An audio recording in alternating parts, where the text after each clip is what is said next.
Okay, everyone. Looks like our panel is ready to get started with our next initiative, which is a discussion on the meat cut nomenclature piece of work. Thank you. Okay, thanks, Mayor. And for the last item in Block 2,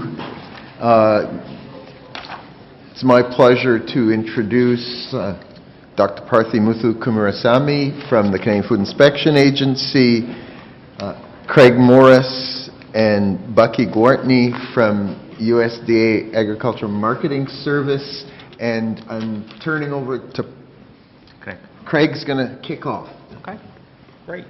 Well, thank you very much. Yeah, sit down. Just speak from Yep, yep. Okay, sit down. Thank you very much. It's the one on the right. The one on the right. Yeah. There Perfect. you go. I'm going to go over a sort of an overview of the initiative, provide all of you a progress update. I'm going to hand it over to my Canadian colleague then to give all of you a bit of a process for the ongoing alignment work, what our next steps are, and then we'll open it up for questions.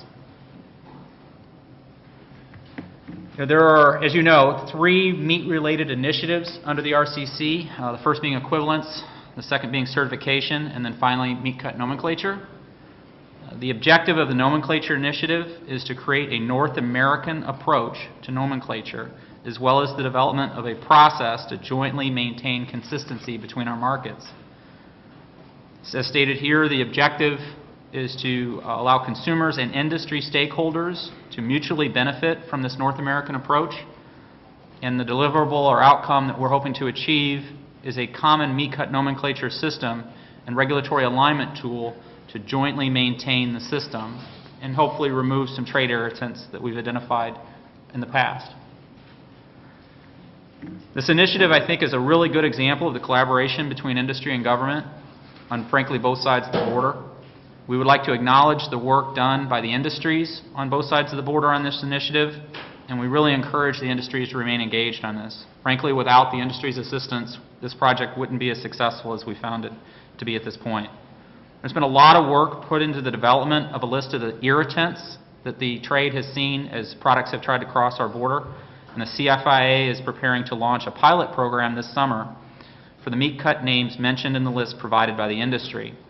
The pilot will allow traders to use this North American system, or a document called the North American Meat Processors Association Meat Buyer's Guide, which is underpinned by our what will become a joint institutional meat purchasing specification document for the nomenclature to provide for the smooth trade between our 2 countries.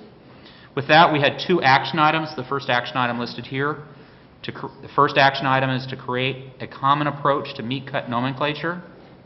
The current status of that is that CFIA and USDA and the representatives of the meat industries on both sides of the border are reviewing the North American Meat Association's Meat Buyer's Guide and the USDA's Institutional Meat Purchase Specifications, and then CFIA is contemplating running that pilot project in late summer 2013. CFIA and AMS and the industry representatives have been meeting regularly throughout the past few months. CFIA and USDA, along with the industry on both sides, will be working on a mechanism to promote continued alignment in the next phase of the RCC. So with that, action item 2 is establishing this ongoing systematic regulatory alignment mechanism framework, and the current status of that being these regular weekly, bi-weekly conference calls that we've been having on beef, veal, pork, lamb, and poultry committees, which are independently established to look at their particular products. With that, I'll hand it over to my colleague here to provide you with some overviews of where we're at in the process. Thank you, Craig. As Craig mentioned, there's a lot of collaboration going on into this particular initiative, particularly from the industry, from both sides.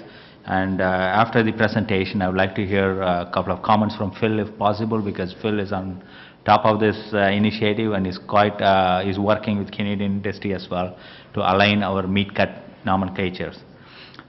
In terms of next step, as Craig mentioned, we are at the Canadian side, we are going to do a pilot project for certain types of cuts where the Canadian cuts do not align with American ones. We would start that project this summer with the collaboration with the Canadian industry.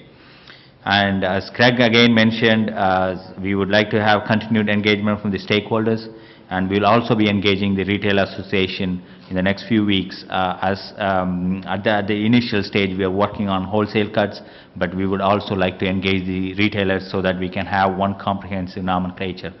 And I also believe, due to the initiative taken by the NAMA, the Mexican side is also part of this project, and it's coming up well and shaping as a real North American project. And thank you for all the help, and we would be happy to take any questions. Okay, so let me turn it over to you. Now, I did note that Parthy mentioned the significant work of the industry, and I don't know if you'd like to kick off with remarks. A mic will make its way to you shortly.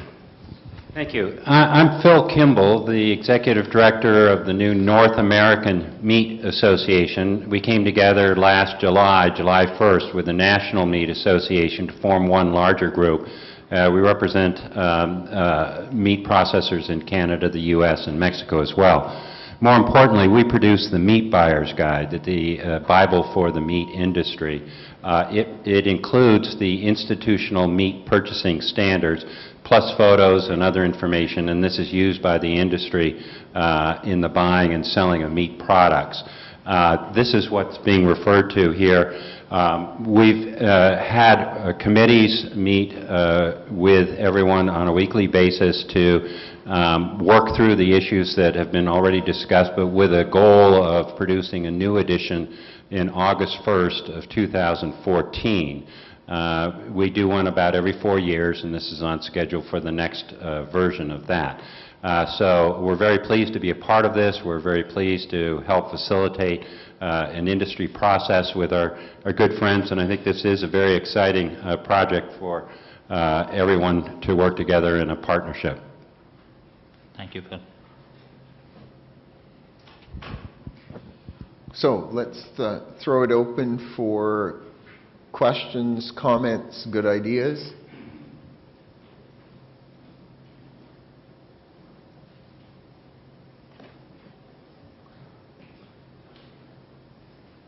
Can I interpret from the lack of questions everybody's happy with both direction and outcome?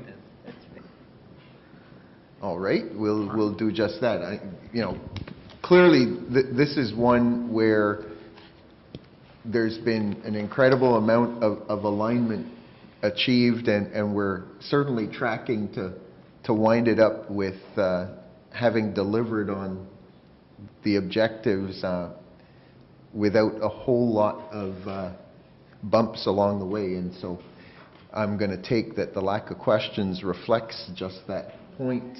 And I don't know, gentlemen, if you have any final remarks before we get to thanking you for the great work that's been done.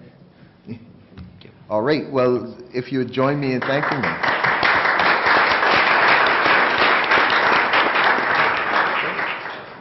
So that wraps up Block 2. Back to you, Samir.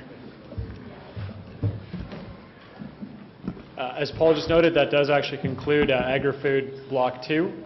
In this room, starting at 5 p.m., so in about 30 minutes, we're going to have the small business lens and the financial protection to fresh produce sellers. Both of those will be here from 5 to 6 p.m. There's also a nanotechnology block going on and a transport 3 block going on. All those start in 30 minutes. Thanks.